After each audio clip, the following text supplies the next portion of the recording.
Hello and welcome back to another episode of Track Talk. Today we are rejoined for two episodes, double back to back, with Rabid Squirrel. How you doing? Good. Hey. So the first track we will be talking about, is Hard Times. I mean, first of all, I'd like to say for both of these tracks, they're both commissioned, so congratulations on that. That's a pretty major achievement in the line rider community. Getting all Very, getting that very, very exciting. getting that line rider income. So first of all, how did you come across the artist for this song? And did they reach out to you, or is it just music that you already liked? Hard times? Yeah, for Hard Times. Oh yeah. Do you already know some of this story? Anyway, some people might know some or all of this, but basically, Ruby Falls, which was the last one I did a track talk on, was a song written by the band Guster in 2006, I believe, and around, I want to say July, some random person on Twitter tweeted Ruby Falls at them. I had apparently forgotten to tweet Ruby Falls at them. I had never done it. But some random other person did. And they were very impressed. And they emailed me asking me if basically they were like, well, we had this music video that we have this album coming out, and we need to make a music video for this one track on this album. And we kind of had one, and then it kind of fell through. And now we're looking for another one kind of last minute. And so they hired me to make them a music video for their recently out single Hard Times. Oh wow. Well, that's an awesome story. Glad for it. So when you say the one they had before fell through, is that the current one they had for that song? No, it was a totally different okay, one. yeah, They hired someone to make a music video, and they were like, we want it to be kind of like current events themed. But then it was they were like, it ended up being a little too on the nose and a little too depressing, and so they were like, can we not this isn't going to work out? And then I ended up. They actually were thinking this. They were thinking of this as kind of a backup project, and they were kind of assuming I was going to do some basic music visualization stuff. And I was like, no, I really want to do an actual. Basically, I was the musicality of the song, the instrumentation and the structure. It's not bad, but it's not at all the most interesting part of the song. The most interesting part of the song for me was the lyrics. And so I was like, what I really want to do is make a music video that's like a lyric video in Line Rider, which hadn't really been done before. And so there was a lot of ideas that I had, and I sort of I pitched them to David Liu, Conundrummer, and he sort of I brought him on. I basically hired him off of some of the money that I was getting paid to make the video to make some features and help me out, to make some mods and stuff, and help me out with some of the ideas I had for the music video. Yes. So yeah, let's get into that. I mean, this had a technique. I do remember you replying to a comment about me asking on the comment on the actual video. But was it two separate tracks you had that kind of overlaid each other, or how was what was the animation technique? So that was my initial idea. I was I just want to make two different variations and then flip between them in post production. And David was like, why don't we just do it inside Line Rider with a custom build? And I was like, oh, that's even better.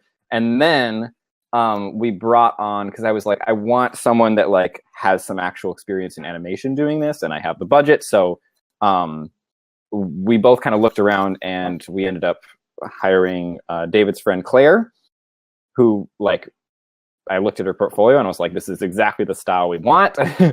And she went to art school and all this stuff, so I was like, this is going to be great. And then she was like, hey, do you just want 2-frame animations, or is it okay if I spice it up with some longer animations? And I was basically hey, David, because can we do that? And David was like, sure. And then pulled some long hours to make it happen. But basically what you're seeing is like there's like different layers, and the layers like you can toggle visibility of the layers with code. And so the different layers are the different frames of the animation.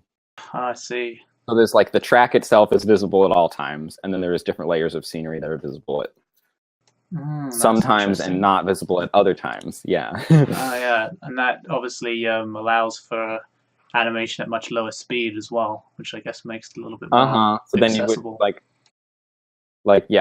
then I didn't have to like copy paste every frame, and I didn't have to, because when you do that, then it's like it's not too difficult to make it, but it's really difficult to modify it. Yeah. After you've made like 10 billion, you kind of have to either like delete it and remake it, or like painstakingly tweak it. Yeah. Frame by frame. It kind of. Go ahead.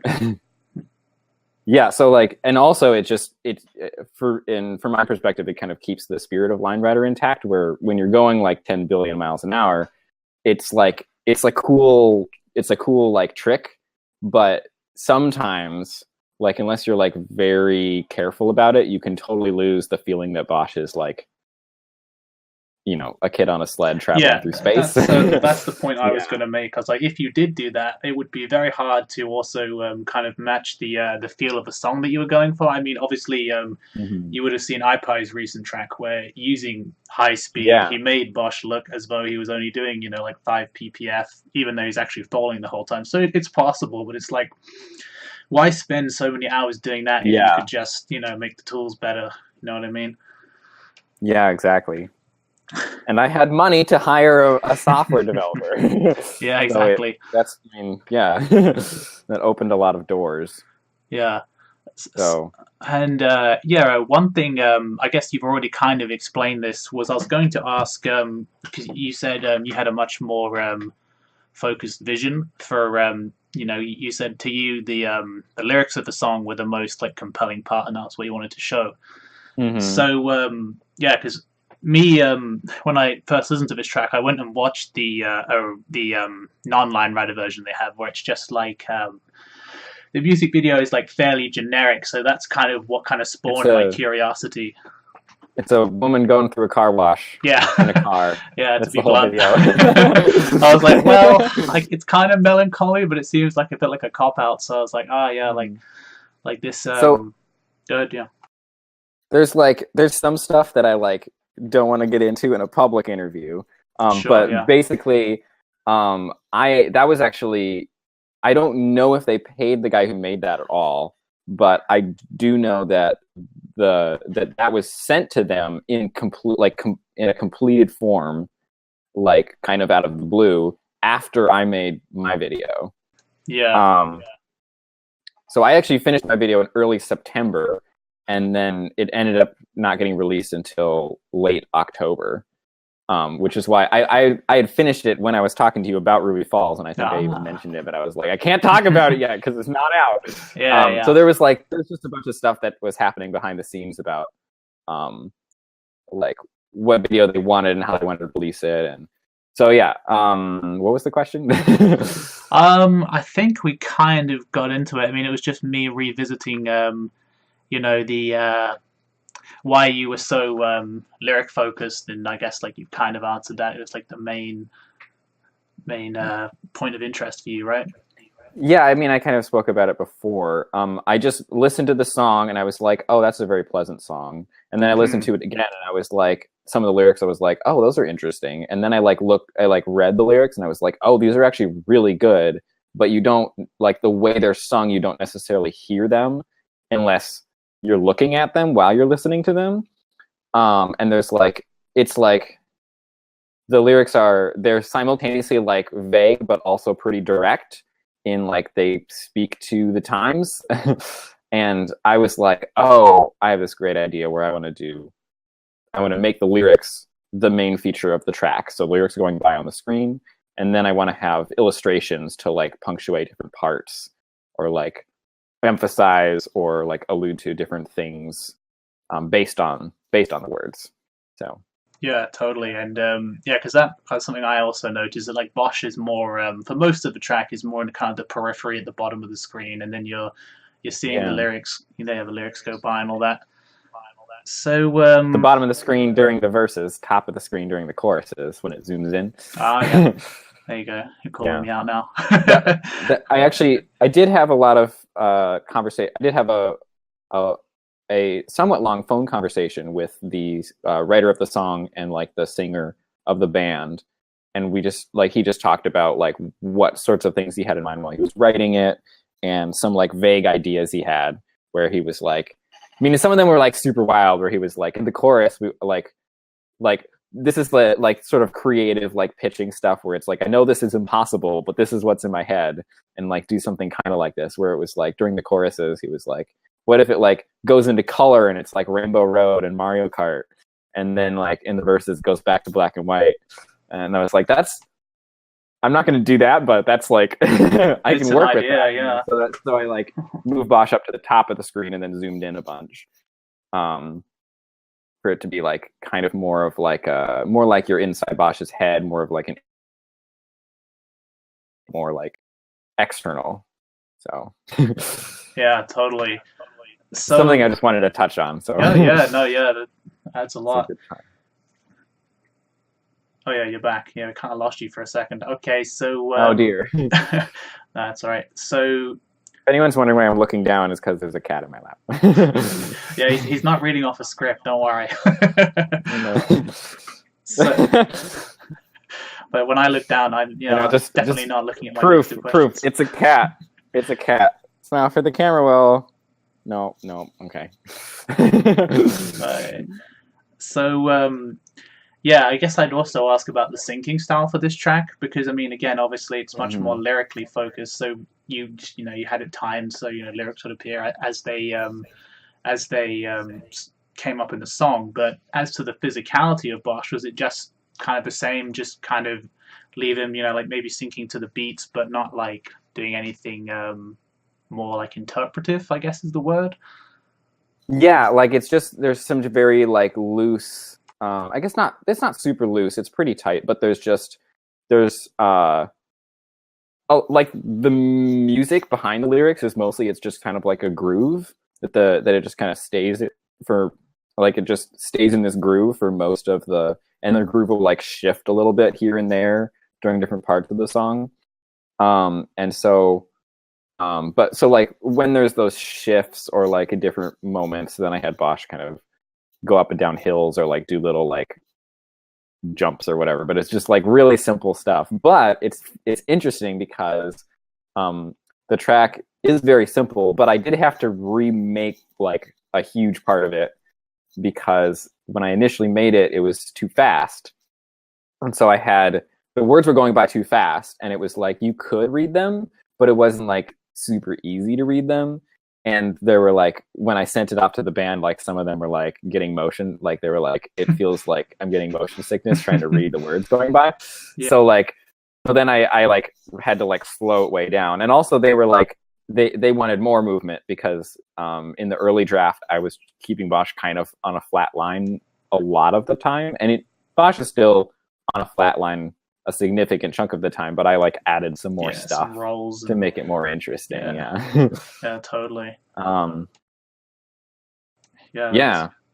That's so it actually went through like a couple iterations, even though it is very simple, so that it could support the lyrics, make it easy to read the lyrics. That was actually a whole thing because our animator had already like animated like the first third of the track when I had to redo it, and so then I had to like redesign where the words went and it was all very awkward. And that's I got some tools from that's when the build that I was working on in this track got a scale and like a resize and a rotate tool. Yeah. So that's where like, that came in. Yeah, necessary to like be able to take all those lines and like be like, I'm going to take this word and like move it over here and make it smaller so it'll redesign the thing. Oh, so that's cool. Yeah. All right. So obviously, one of the other things about this track is it's talking about controversial, the controversy we have in the society that we live in, like all the double standards and stuff like that. So do you think like that's important to use Line Rider in this way, is more than just like let's say as like a what's the word, like a conductor stick? Like it's good to use Line Rider for other modes of expression as your as a pulpit almost. So, I mean, this is something I was kind of touching on with OTDE Mm-hmm. when we were talking about like applications of Line Rider. I think the specific topic we were in this case talking about was vulnerability and just like Mm-hmm. expressing stuff other than the song. Yeah. Um, yeah, I haven't actually watched that interview yet. I've been really busy this last couple weeks. There's there's another track coming out. But yeah, Spoilers. so I've been super busy and I haven't watched it yet. So, but I mean, Seth and I talk pretty regularly, so I think, yeah, we talked about it like a little bit. So I kind of think I know what you're talking about. Uh, yeah, you know what? I'm just gonna like set aside. I don't really. I don't know what Seth said on the interview, so I'm just gonna like answer it more Oh, broadly from sure. my Yeah, yeah. perspective. And I guess that would be that like, um, I guess what I would say is that like art in general is about like, well, I mean, it's about lots of things, but two of the big things for me are like personal expression, which is like using art to convey my convey the artist's perspective or um, uh, perspective on the world or experiences, and that can be really powerful when it resonates with other people. And then another thing is like, um, that's like there's like a more expressive end where it's like trying to like sort of visualize or create an experience for the viewer that mirrors like an experience that Sure, you've yeah. had. And then there's like sort of a more direct end of the spectrum where some people make art that's like really in your face about like something that's very important to the artist, where it's like, um what's a good example? Well, like just straight off the top of my head, the movie An Inconvenient Truth is like, it's art, it's a documentary. Like there's a lot of filmmaking that went into it, but it's also like very direct about like, like it's not like, um it's on the other end of the spectrum where it's like very much like being like, this is, this is not exactly what you should think, but like here's a lot of information and like we're presenting it in this artistic way, and the intention is to like make you think differently about something. And so I think in Line Rider we spend a lot of time at the one end of the spectrum where it's like kind of very introspective and like people may not even like really understand what you're expressing. And I guess this one was my first attempt at doing a Line Rider project that's a little more towards. It's not anywhere close to like a documentary that has like a point to make about something, but it's like very much farther down that spectrum where I'm like, Yeah.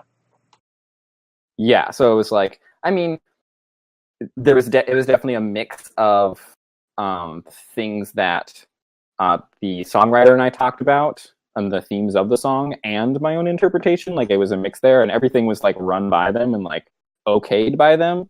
But I mean, obviously, it has a lot of me and my thoughts on how I related to the lyrics in the illustrations in particular, and also just in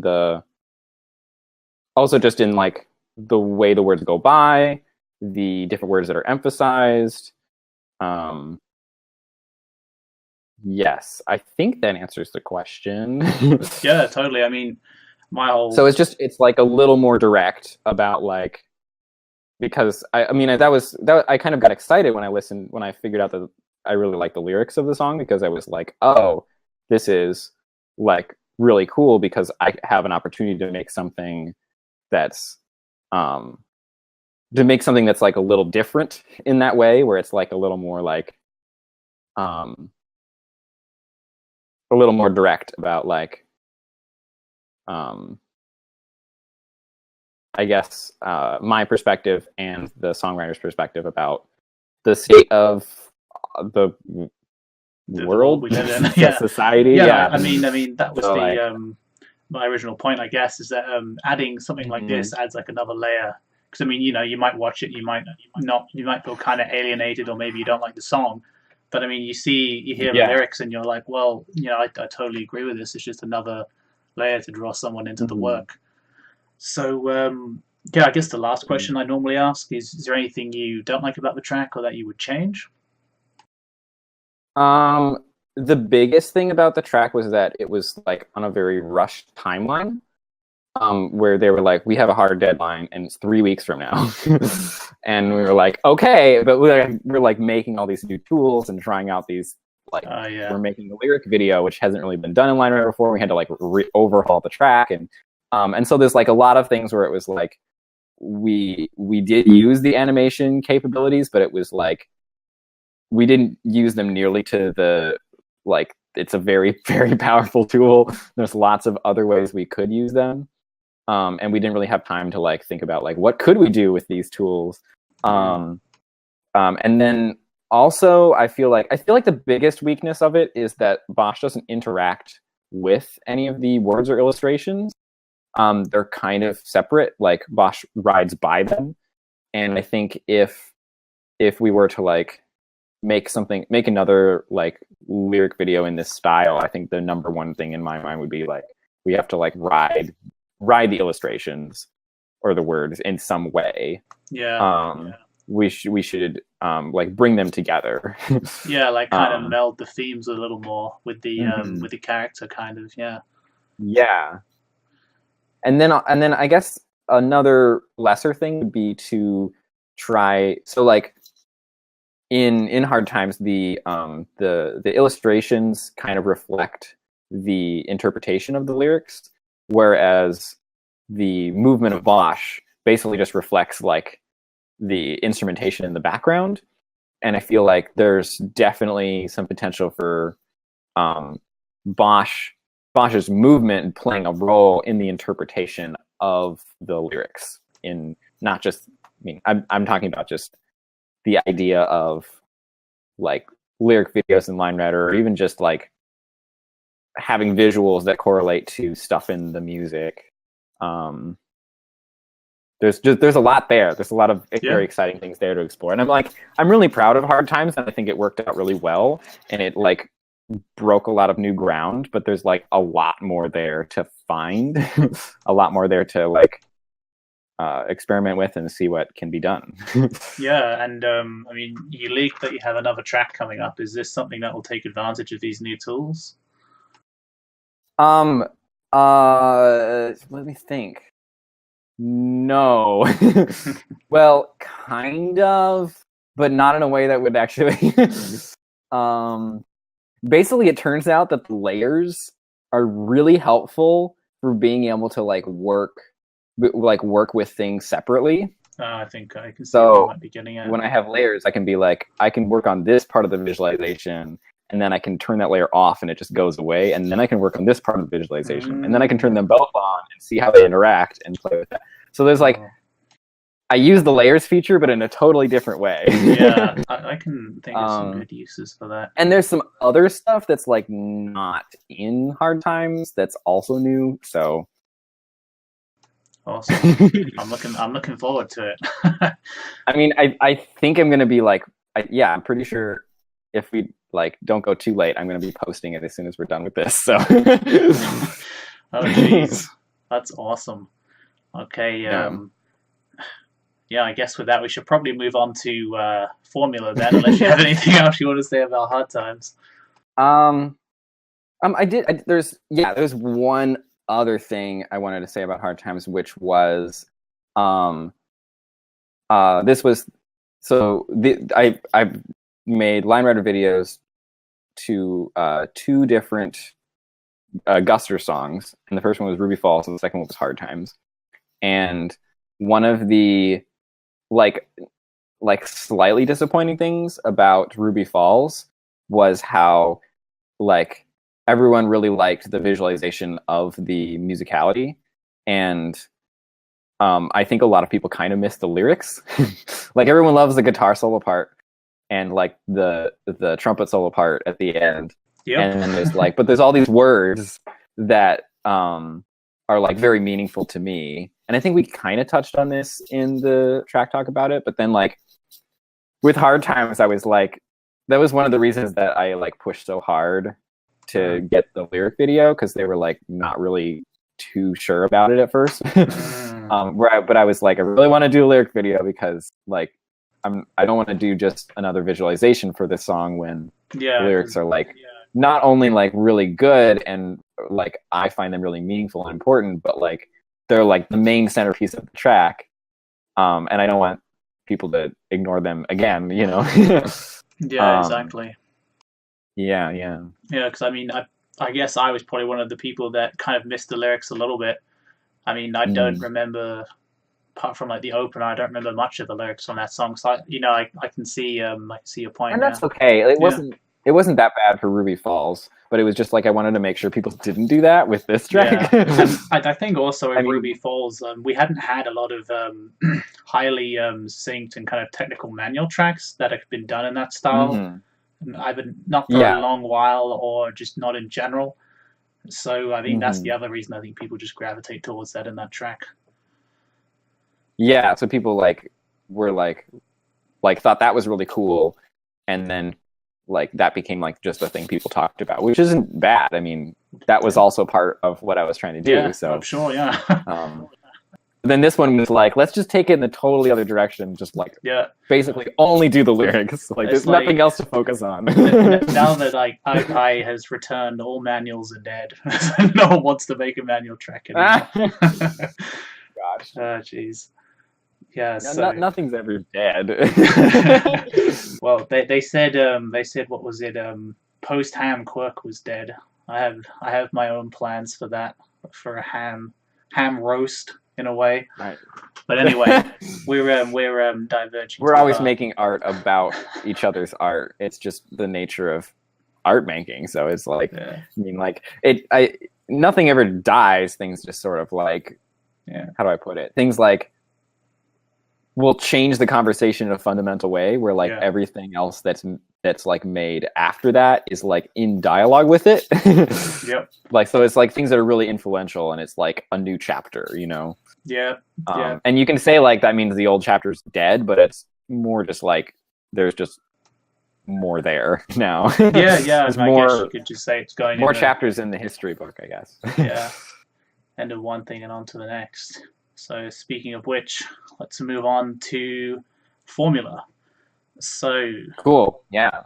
So this track was like, I'll admit, when I was first watching it, I was like slightly underwhelmed by like the first section. The first half. Yeah, the first half. I don't know why. It's just like, it's not even like it was desynced or anything. I guess it was maybe just like atmospherically or something to do with the mood. For me, kind of threw me off a little bit, and then that second half hit, and then I was just kind of like thrown back in my chair. I was like, damn.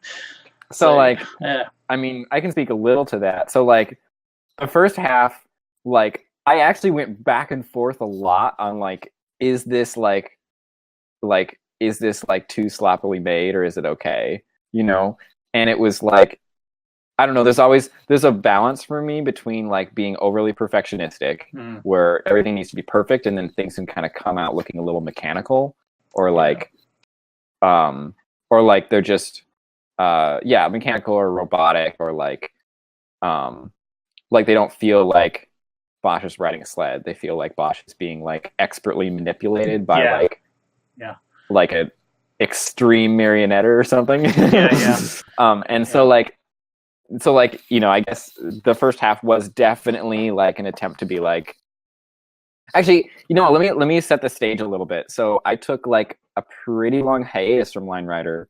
I would basically, for a bunch of reasons, but it was basically, I was just like, I am suspending basically everything, except I kept archiving things. But other than that, I'm like stopping everything indefinitely. And I don't know like when or if I'm coming back. I mean, I kind of knew I was going to come back and make more things. But I didn't, I wanted to like give myself some space without feeling like there was like a designated end time to the break. And so that ended up being April, May, and June. And then at the toward the end of June, I got an email from all of these. By the way, when I say I got an email, all of these emails are through my LineWriter web portfolio. So if you want commissions, I highly recommend making a website and putting your LineWriter stuff and with little pages about them and stuff. Because that's where all of these are coming from. Do I want commissions? That's a whole rabbit hole for me. Oh yeah, well that's the thing. You might not want commissions, but but anyway, so I got an email from the band Formula in at the end of June, and they sent me the song, and I was like, I really like this, and it basically just pulled me out of the hiatus. I don't know how long it would have gone on without that, but so this was the first LineWriter I made after. Well, I made Ruby Falls, and then I made that Toto by Africa by Toto meme track, and then I almost didn't touch LineWriter for 3 months, and then I made this first half of Formula, and so it was very I just made some stuff. That was it's kind of chill. The first half is chill, and I'm just gonna not worry about it too much. I mean, I did actually remake the first 15 seconds 3 times, but so it took me a while to get something where I felt it wasn't total crap. And then I was like, you know what, this is good. I can work with this, and then I made the rest of the first half. And then after making it, before I started on the intense section, so I'd made everything up until the first little bit of the guitar shred. And I was waffling a lot on is this good? Is it sloppy? Is it boring? Is it back to the roots of LineWriter? Is it just going to read as I didn't try very hard? I mean, it didn't take a lot of time to make. So I went back and forth a lot on it, and I eventually decided it was good. And I think I wouldn't have been able to decide that if I hadn't already have made This Will Destroy You. Where This Will Destroy You, basically the whole thing was this track is 50 minutes long. Yeah. I can't be a perfectionist. I have to just make stuff. Yeah. And then basically I sometimes I would make something and be oh, I don't like that, and then make something, but it would be at the beginning of a section where I'd be I need to find something that works for this section. And as soon as I found something that works, it would just be do the section as fast as possible with that style. Yeah. And so I guess this first half was kind of made in that vein. And I think there's pros and cons of that. And the pros are that it looks like what the average person imagines to be LineWriter. And the cons are to the seasoned LineWriter expert, it looks boring and sloppy. And so anyway, so I decided it worked because the second half was going to be the opposite of boring and sloppy, and so it would be a setup, where to people like you watching the first half would be what is this shit? And then watching the second half would be whoa, okay. And then to the average person watching the first half would be okay, cool, I get it, it's LineWriter, right? And then the second half is mind exploding, Mm-hmm. So that was the I guess the needle I was trying to thread. What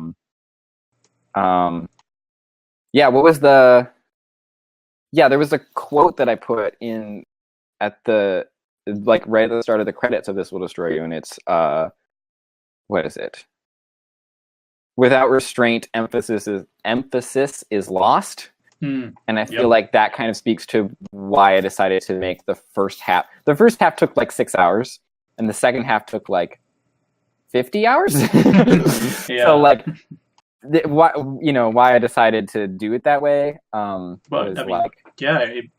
I mean, you can't go straight to an 11 if you want to have that effect. You got to build it over time. Yeah, and so that was the thing, and it fit really well with the music too, where the music is pretty chill in the first half, and you're yeah, this is nice.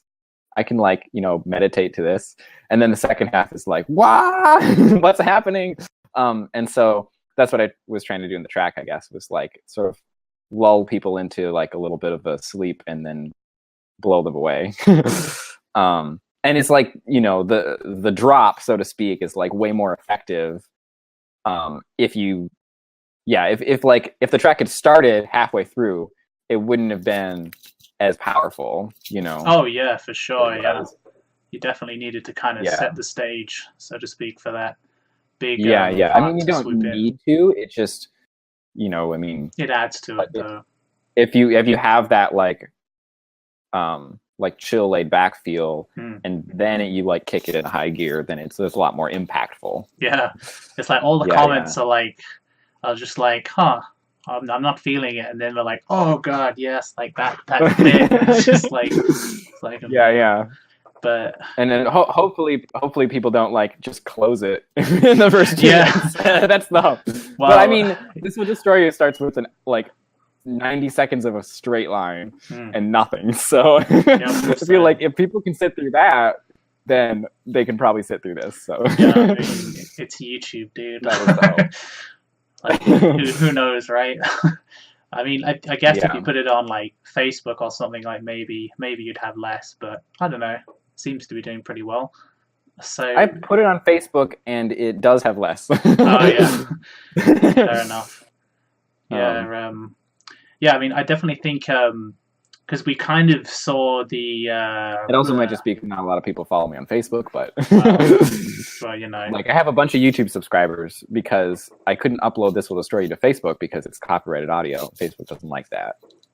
With Formula, it was like they don't have like a record label, so they didn't do they didn't do that, so I could upload it straight to Facebook. So. Oh wait, so I have like a much smaller audience on Facebook. So, so am that's probably a bigger reason. Am I misinformed? I thought, so Formula isn't a commission then, but it is an official video. No, it is a commission. Oh, it is a commission. Yeah. Okay, yeah. But it was like a very loose commission. I started it at the beginning of July, and then I was like, maybe I can finish it by the end of July, and that did not happen.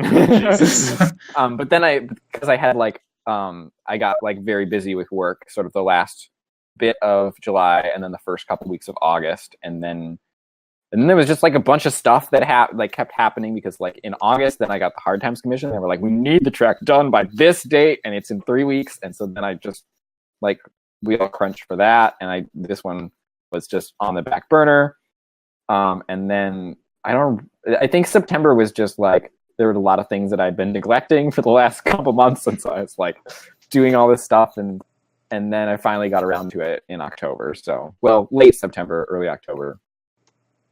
Nice. And then, yeah, that's right. And then finished it up by the end of October and released it. So... yeah, so like the band was awesome because like I was like maybe I can get it done by the end of the month, and then they had to deal with like just months of like update texting, like haven't worked on it at all because things are crazy, you know. But they were like super patient, and like they were like, yeah, just whenever you're done, just let us know. And then they waited to release the song until I was done with the video, so that was really cool. So yeah, they're great. They're great. Yeah, that's a good business wonderful relationship people for sure. I mean, one thing I was going to pick on technically was I really thought because you had the same does this have a name? This technique of like the what would be the word, like perforated manuals, where you have like the they're like manuals, but they're just like on flat lines. They're not connected. Like, do you have like a term for that? Not really. Should I just call them like? What do you even call those? The first time they were used, I believe, I'm pretty sure. I mean, you could probably make an argument for lots of things, but like, I think I would say the first time they were used was at the end of a clan track I did in 2013. I sort of directed it, and then I did like the ending. It was called Sempiternal. And there was like that thing where it was like nose manuals, but like it was high speed and the frames were far apart and the lines were small in every frame, but it was like a nose manual just with small lines. And then I did some like zigzags between the frames, and it made like a really cool effect. Yeah. And yeah, and so that was the first time I did it, and I didn't do it again until Ruby Falls, and then and I think after that I started seeing it like everywhere. Yeah, it got popular. Yeah. But so one of the things I really liked was when people do it like every other frame.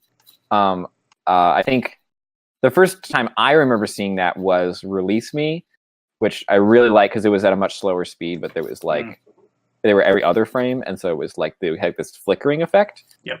Which is different than like the static line effect that you get from like every frame. And so for Formula, I was like, what if I do like what if I do that effect, except then I also sync with the drums, so I like leave some of them out, so I'll like skip 3 and then have them come back in, and that creates a little like bounce. And so and so then I sort of did that to the beat of the drums, and it worked out really well, I think.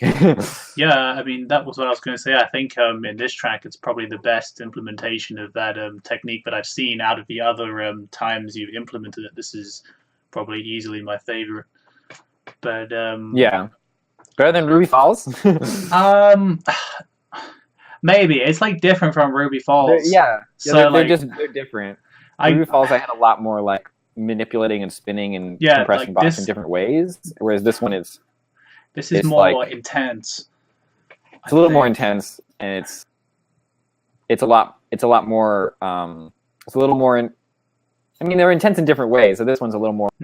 Maybe it's just because it's like so unexpected. Because that's literally what happens after he's just like doing the other stuff for like 2 minutes. Yeah, and then all of a sudden, boom! Just go kabam. I don't know, but that really stuck out to me. I really liked the way it was implemented there. And then, so then you kind of had the some of the themes that we'd seen used in This Will Destroy You, where you kind of like highlighted intensity with actually some of the techniques that I'd also seen Andrew Hess use first. You had the kind of lines. Yeah, this was one of the things I really liked about the track, is the way you used like the whole screen. So you had like the lines that would come all the way out and then all the way in and all the way out, all the way in, like the whole time. And then like as it got more intense, and you had like the whatever you call those, the jagged lines, emphasizing the intensity. And that's like another thing that I think. Yeah, I feel like at this point, Andrew Hess and I are just our ideas are feeding off each other in like this great like virtuous cycle where like Andrew will like take one of my ideas and like be like, what if I do it this way? And I'll be like, oh, that's cool. What if I take that idea and do it this way? And then we just keep bouncing back and forth at this point. So it's really fun. So some of this was like ideas I kind of had from actually I guess a little bit from Sempiternal, but like mostly from This Will Destroy You, like the end where you have where I have the sound waves. That's what and then also some ideas from like Release Me and Bug Thief, and then also just some things I was like, I don't really know what to do with this, so I'll try some things similar to these things, and found some things that worked and went with it.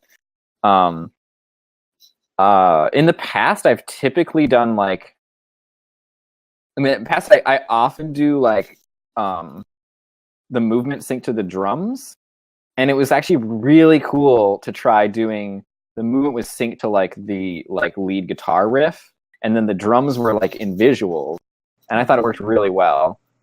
So it was kind of a reversal. Initially I was just this little 30-second section took like as much of as the entire rest of the track combined, as much time, and it was done over, like, I started it right before, like, I got busy, and then I was, like, working on a little bit here and there, and so it took, like, it was over a long period of time that I made that section. Like, before that section was done in, like, a couple weeks, and after that section was done in, like, less than a month. So while I was working on it, it was my initial, like, visualization of it was just, I'll just have Bosch do, like spinning around and interacting with the line in accordance with the guitar riff, and then like did that, and then it was kind of like it looks really cool, but it also looks kind of empty because there's just so much happening in the music right there. And so then I added the drums. Then I added the drum visualization lines, and that looked really cool. And I was like, that works really well. And then I showed it to Katie, my partner, and she watched it and was like, I like it, but I think you could add more. And I was like, more? You could add more? And I was like, well, why not? I'll try it. So then I tried the line, the wavy line going back and forth, and I like tried it, and I was like, I don't know how I feel about it. And then I came back the next thing and I watched it, and I was like, actually, yeah, that looks really good. It's like almost too busy, but not quite. It like, yeah. And then from there, I had the idea of making that line sort of on those like sustained notes. It was like, what do I do here? Because I don't want it to wave around when it's like the guitar riff kind of like it moves around and then it like holds a note sometimes. And I wanted it to like wave around while I was moving around and then hold the note. And that's where I came up with the zigzags, which is kind of from, well, yeah, I mean, it's like basically exactly what I did in Sempiternal, come to think of it. But then it was also, I mean, I guess it was more directly inspired by like the stuff I tried out in This Will Destroy You, and then Andrew has his interpretations of that stuff. And what I tried to do differently than those things was make it frame based. So I turned on onion skinning and then drew the zigzag lines roughly according to where the frames were. And so I was able to do like a few different patterns. So like one I do where it would be like, so I can find one here. I guess I could screen share this. Yeah, you can. Okay? Yeah, go ahead. You can direct screen share. I should be able to. Yeah. There's no. This is. I'm on a Mac, so there's no audio, I don't think. But yeah. So this one you can see it's like, this frame it's below and this frame it's above, and it alternates, and so then you get like the sort of that effect. And then the next one, not this one. This one you get this sort of static effect because it's like in between the two frames, it goes down and then up again. And so it looks like it's not moving, like it's just kind of like vibrating in place. So that one's like one iteration up. And then I did that again, and then I did one slightly different here. So when Bosch flips into this tail manual, now I have two peaks in between each frame. It's a little hard to tell there, so let me go here. Yeah, so you can see there's actually two peaks. So there's 1, 2, 3, 4 lines between every frame. So you get this sort of higher frequency zigzag. And then it goes back to the lower frequency one. That's because like the guitar holds a note like one step up and then goes back. And then for this part, I was like trying to do a certain variation on that, and then ended up being like too dense. So I just did like random. I just like turned off ghost and then just drew random zigzags, and so they just phased wherever they would. Yeah. And then right here, I did a similar thing to before, where it was like above and then below, except there's, what does that be? 1, 2, 3. Yeah, 1, 2, 3 lines in between each frame. So it's like it's a below and then above, but there's a whole zigzag in between each one. So you get this cool, like more dense flickering effect. You can really see it there now. And then it goes back to random here. So I guess that's the only part I really wanted to like walk through specifically, just because. Yeah, I mean, you had a system down. Yeah, it might be interesting to like to see that, you know. Yep. How do I? There we go. Now back. Awesome. Just to see like exactly how I did that. I thought it was pretty cool to have like a few different variations on that, but it was all frame based stuff, which is how it was different from This Will Destroy You, which was just like intentionally random. I actually started out making it frame based, and this will destroy you, and then was like, this looks too. It's not change. It's not like. It's not violent enough. Every line rider track needs more violence. Some of them have plenty. Let me tell you. Oh God. Yeah, I think. I don't want to see. I don't want to see like Ham like 2.0 more violence. I'm not interested. I might have to. I might have to give you a preview of the track I'm working on. Oh dear. It's like a parody of Ham. That's not my bag. Yeah. Yeah, it's not like a serious attempt to make Ham 2. It's more like a mockery of Ham. But yeah, oh yeah. Well, I mean, that's what I liked about Ham, though, is that Ham was kind of a mockery of. I mean, it read. I don't know if it was intended this way, just based on the tracks Ride made afterward, but it read as kind of like poking fun at Quirk in general, and also I being think it has really. To be, yeah, I don't think you can see Ham as any other thing other than mocking intense Quirk, I guess. Yeah. So anyway, but yeah. So I guess unless you have anything else you'd like to say, I mean, the normal thing that I would ask is, is there anything you dislike about this work that you would change or improve if you could, or are you happy with it? Apart from that, that beginning, or yeah, I don't know. Like, I'm really torn about the beginning. Still, I'm like, if I remade it, would it be better? And I honestly just don't know. Yeah. I feel like if I remade it, it would be hard for me to like remake it and then not use the remake.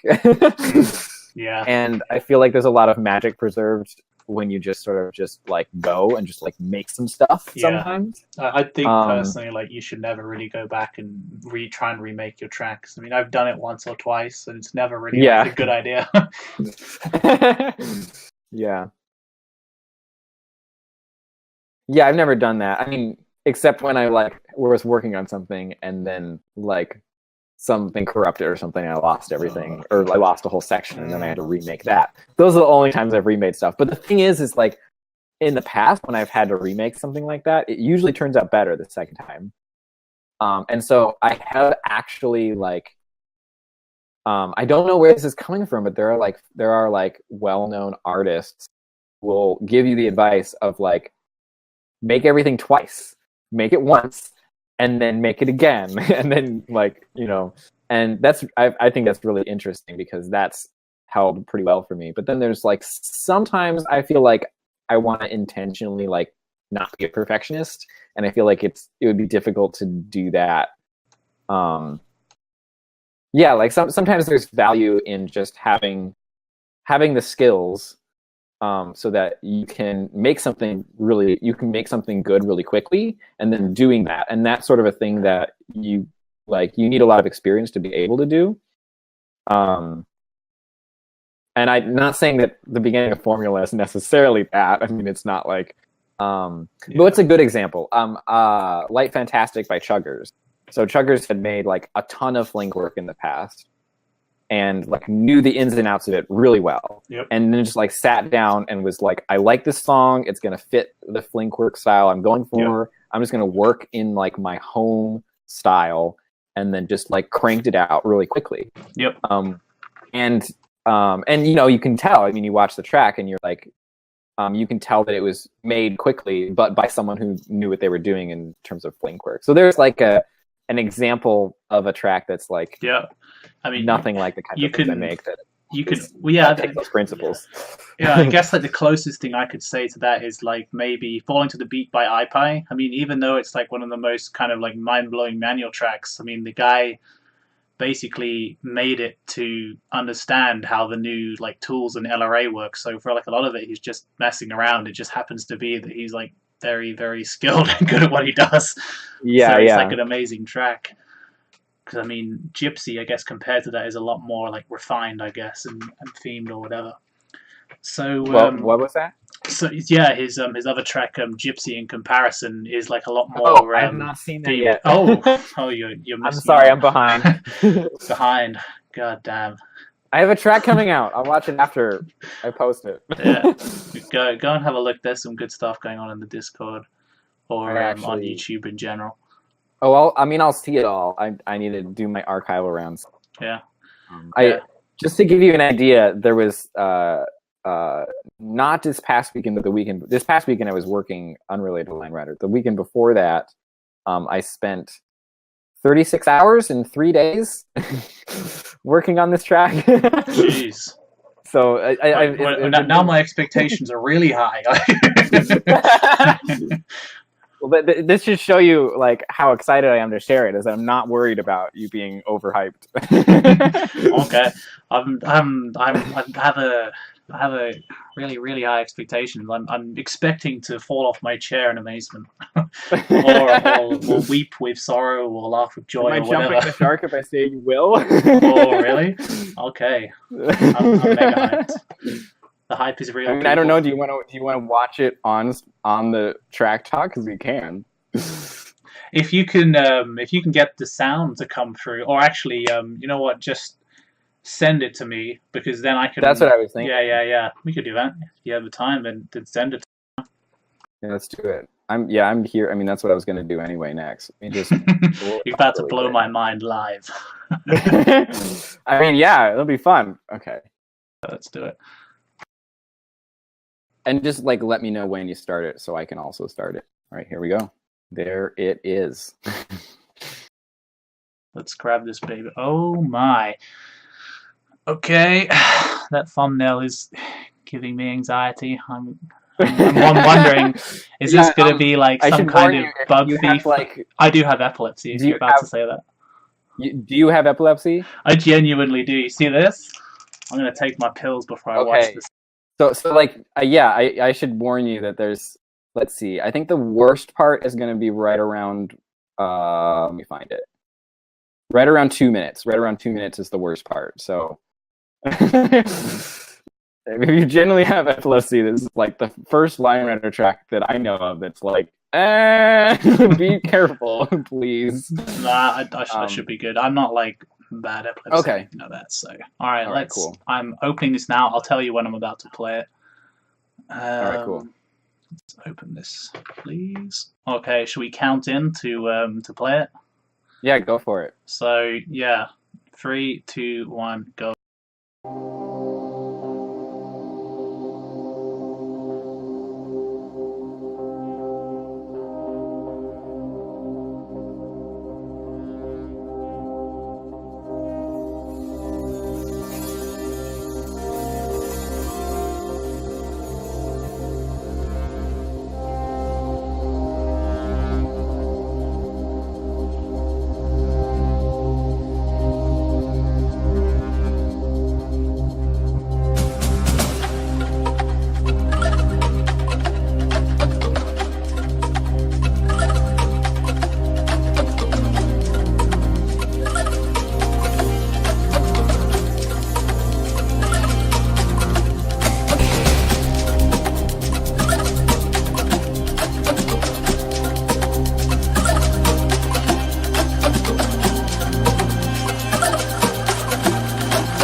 Oh my god.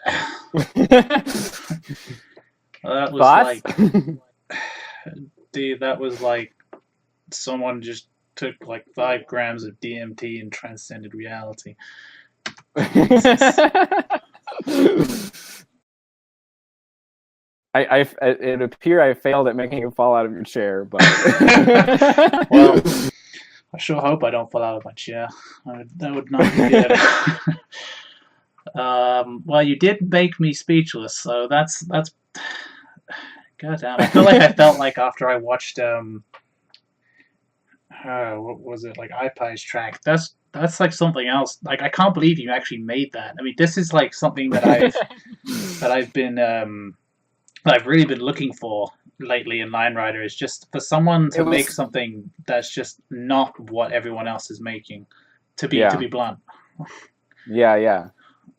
I mean, this was I was kind of excited for you to see this one because it's like because you were saying music syncing was getting kind of stale. Yeah, It's yeah. like, all right, well, check this shit out. I'm about to serve you some fresh new track for you.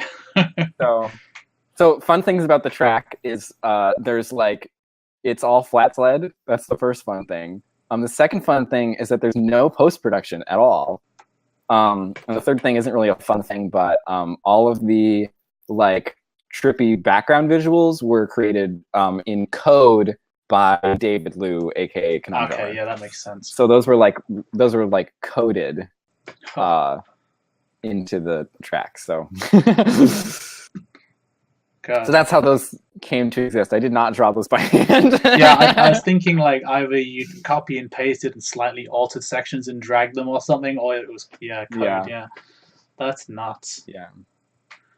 I feel like I've transcended reality. On the other side. Oh my god. Excellent. So now I'm gonna go like post this everywhere. Yeah, that's insane, dude. I'm of no use if you even wanted to do a track talk. I'm just like taking that all in. So yeah, TLDR for anyone wondering, yeah, basically it's an insane track, and go and subscribe to Rabid Squirrel if you haven't already. Morons. It's actually not on my channel. It's gonna go up on my channel in like a couple weeks, but they wanted it on their channel for like a significant amount of time first. So I'm gonna like share it on social media and then upload it to my YouTube later on. So yeah. Yeah. Mind is blown. My ability to interview has been destroyed. So successful track. Jeez. So I guess that wraps it up. Unless you like do a track talk on that one right now. I can do if you have the time. Well, I mean, are you ready? Do you need to watch it? I feel like it might be better if you like watch it a few times and like take some notes and then get back to me about it. Honestly, I'm doing it right now. It's just gonna be you telling me everything otherwise, because right now I'm just kind of like I'm just kind of blown away stage. Yeah, sure. All right, so yeah. I guess another fun thing about the track is that I think Bosch's speed gets up to like maybe 200. I think that's the max speed. So it's like it stays within like the like plausible like speed of a sledder. Plausible speed. You know, like it doesn't get to where like there's like only one frame on screen at a time, you know? Yeah. So anyway, so that's fun. So like it's never like all the animation, we're terming it space-time animation because there's like Bosch will like move a certain amount in space and then like so the whole thing will like anyway. We're calling it space-time animation because it's like what happens in one frame is going to happen in another frame in a different part of the frame and then so on. Okay. So anyway. Yeah, that's pretty woke. I have no other good. Yeah. Okay. Yeah. I'm done. It's really fun. It's like a unique type of animation. Okay, we'll talk about it another time. Yeah. Well, we definitely have to do that. You put your hooks into me, and now I'm gonna get reeled in again for another track talk because that is just an insane track. And yeah, with that, I guess we'll wrap up. Thanks for watching, guys. Thank you very much for joining us, Rabid, and for giving me this little preview. I mean, obviously this won't It's come not out exactly a for preview, but like, yeah. It's is this track was it unlisted? I didn't even check, or is it already out? it's been public. It's just we haven't like I haven't like put it anywhere because Yeah. I posted it like a couple places, and then I was gonna post the rest of it Yeah. later, and then I had a busy weekend, and now I'm like, okay, it's time to actually post it. Jeez. So it's on their channel, so like you can see like a bunch of people have seen it, but it's all like just fans of their music, not. Yeah, I'm It doesn't. surprised we never I came think I saw across it. like maybe. I think I saw like maybe one or two people, though maybe they're like patrons, Oh yeah. like Patreon supporters. I posted on Patreon right away. Oh yeah. So maybe the people I'm seeing responding are like, I think they're part of the Line Rider community. I think maybe that's how they found it. Yeah, I think Arglin's slipping. Like he nearly always finds these new tracks immediately and just posts them. See, I don't think they put Line Rider anywhere in like the tag. Okay, I think it's in the description, but like it doesn't say Line Rider in the title. It doesn't say Line Rider. Yeah. So like, so fair enough. Damn. So I mean, I'm definitely uploading to my channel, if only just to be like, it's a Line Rider track. Yeah. And yeah. That's awesome. All right. So yeah, anyone watching this, leave some love or hate. I mean, I can't understand why you would hate. I mean, you've just been given a whole load here, all in one go. But if you do, for some reason hate this, feel free. It's a free country. And yeah, thanks again, Rabid, and we will see you next time. All right. Bye.